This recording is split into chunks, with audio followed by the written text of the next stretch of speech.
Indonesia is racing to be one. President Joko Widodo has ordered government officials to use electric vehicles. นี่คือประเทศที่มีขนาดเศรษฐกิจใหญ่ที่สุดในอาเซียนนี่คือประเทศที่มีประชากรมากที่สุดในอาเซียนด้วยเหมือนกัน270ล้านคนและมากที่สุดเป็นอันดับ4ของโลกรองมาจากจีนอินเดียสหรัฐอเมริกาและนี่เป็นประเทศที่ตอนนี้เนื้อหอมมากๆถ้าพูดคำว่าอุตสาหกรรมรถยนต์ไฟฟ้าหลายแบรนด์หลายค่ายอยากมาตั้งโรงงานที่นี่หรือว่าที่นี่จะเป็นอนาคตของรถยนต์ไฟฟ้าผมบอยธงชัยและนี่คือ Deep Dive ส่วนเราอยู่ที่ประเทศอินโดนีเซีย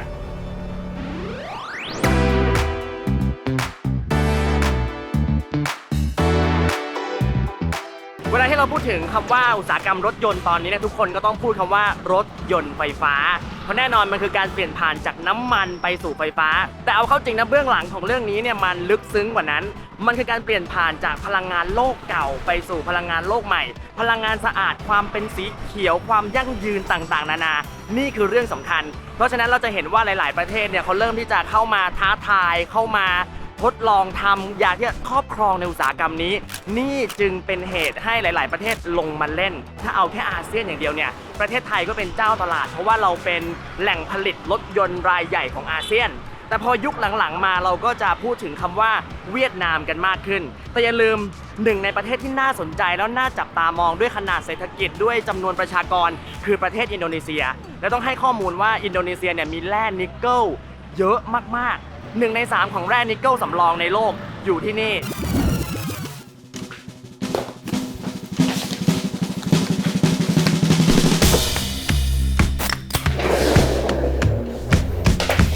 โอเค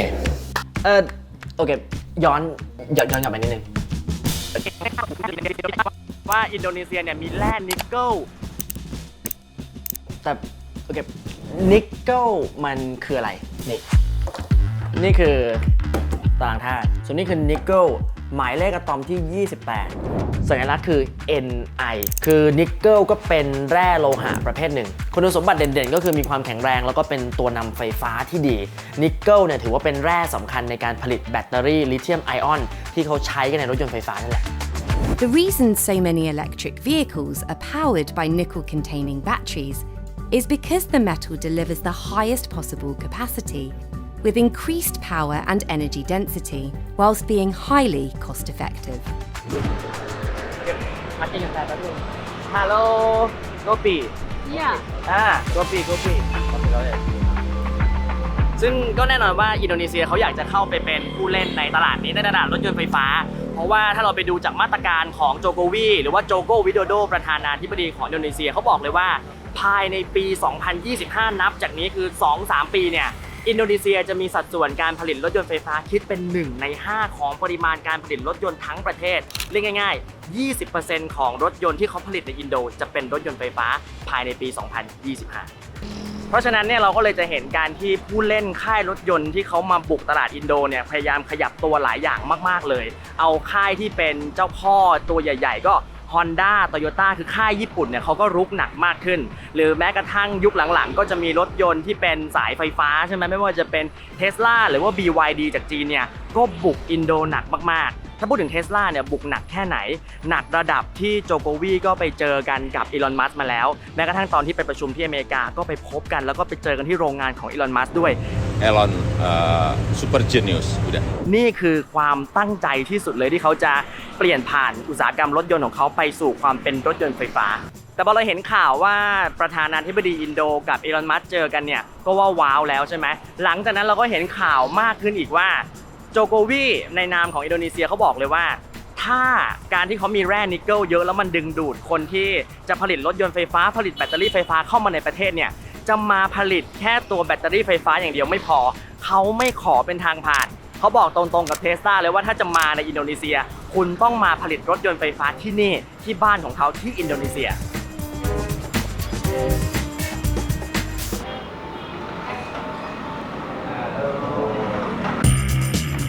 คือโอเค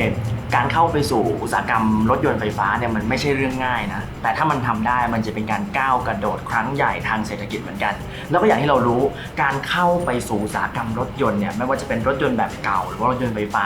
มันเป็นอุตสาหกรรมที่คอมพลีเคทมากๆคือมันซับซ้อนมากๆซึ่งเรื่องนี้เนี่ยประเทศไทยทำได้ดีในยุคก่อนส่วนอินโดนีเซียเนี่ยก็เป็นเหมือนกับผู้ท้าชิงคนใหม่ด้วยความที่เขามีประชากรเยอะมีทรัพยากรแยะเพราะฉะนั้นเขาอาจจะเข้าไปสู่อุตสาหกรรมรถยนต์ไฟฟ้าซึ่งเป็นอุตสาหกรรมใหม่นี้ก็ได้เพราะอย่าลืมว่าแร่นิกเกิลที่เขามีเยอะๆเนี่ยประมาณสัก 30% ของโลกอยู่ที่นี่และพอเราไปดูรถยนต์ไฟฟ้าเวลาที่เราผลิตแบตเตอรี่ซึ่งต้องใช้แร่นิกเกิล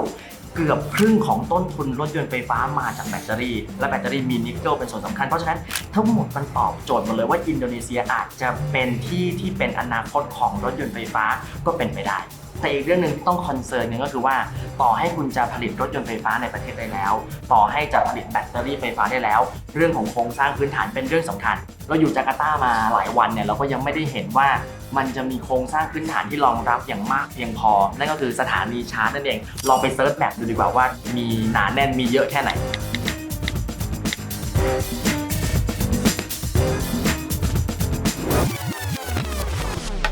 นั่นคือภาพของอินโดนีเซียกับเรื่องของรถยนต์ไฟฟ้าถ้าเราตัดกลับมาที่ประเทศไทยเอาตรงๆก็ต้องบอกว่าประเทศไทยเราก็แอคทีฟอยู่พอตัวเหมือนกันล่าสุด Tesla ก็บอกแล้วว่าจะเข้ามาทำการตลาดในประเทศไทยปล่อยภาพออกมาด้วย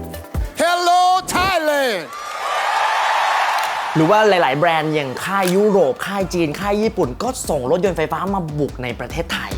หรือว่ารถยนต์หรูอย่าง Mercedes-Benz เขาก็ส่ง EQS ที่เป็นรถยนต์ไฟฟ้ามาเล่นในตลาดประเทศไทยและที่สำคัญประกอบในไทยด้วยเอาเซ่หรือว่าที่เป็นข่าวใหญ่สุดๆในวงการ EV บ้านเราก็คือการที่ BYD ค่ายรถยนต์จีนเนี่ยบอกว่าจะมาบุกตลาดประเทศไทยด้วยการซื้อที่ดิน600 ไร่จาก WHA BYD ครับประกาศเจตจำนงนะฮะสนับสนุนมาตรการใช้ยานยนต์ไฟฟ้าร่วมกับกรมสัมปทานมิตรของรัฐบาลไทยแต่พูดตรงๆ BYD เขาก็ไม่ได้มาแค่ประเทศไทยเขาไปหลายประเทศโดยเฉพาะอย่างในอินโดเขาไม่ได้เข้าไปทำแค่เรื่องของรถยนต์ไฟฟ้าเท่านั้นเขาทำไปถึงรถบัสไฟฟ้าเลยแต่โอเคเพื่อความแฟร์ก็ต้องบอกว่าประเทศไทยเอาจริงๆแล้วเนี่ยเราก็ยังเก่งในอุตสาหกรรมรถยนต์อยู่โดยเฉพาะเรื่องของ supply chain ยานยนต์เนี่ยเราเป็นเบอร์ต้นๆของภูมิภาครวมไปถึงเรื่องของทักษะมนุษย์เรื่องของแรงงานคนเรายังเก่งที่สุดในภูมิภาคเมื่อเทียบกับประเทศเพื่อนบ้านรวมไปถึงเราก็มีมาตรการจากภาครัฐที่ออกมากระตุ้นด้วย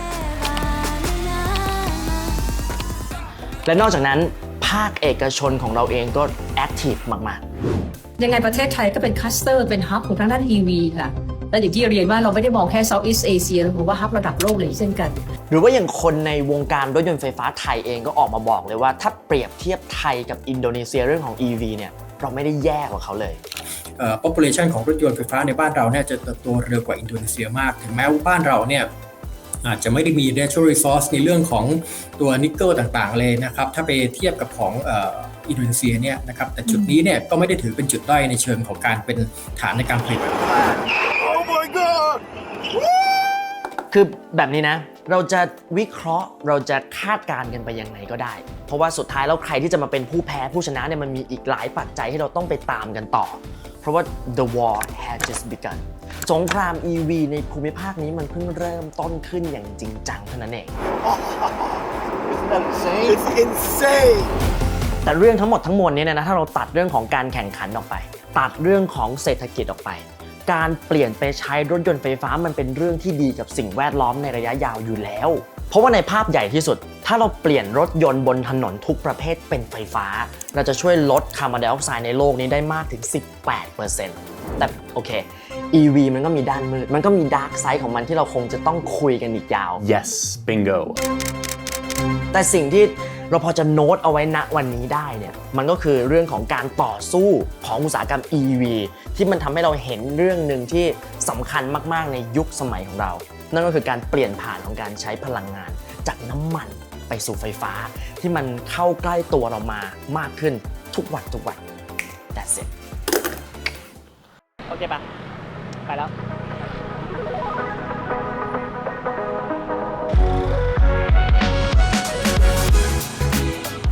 เรื่องนิดนึงนะนี่ไม่เกี่ยวกับเรื่องของรถยนต์ไฟฟ้าคือนั่งรถรอบๆจาการ์ตาสิ่งหนึ่งที่เราว่ามัน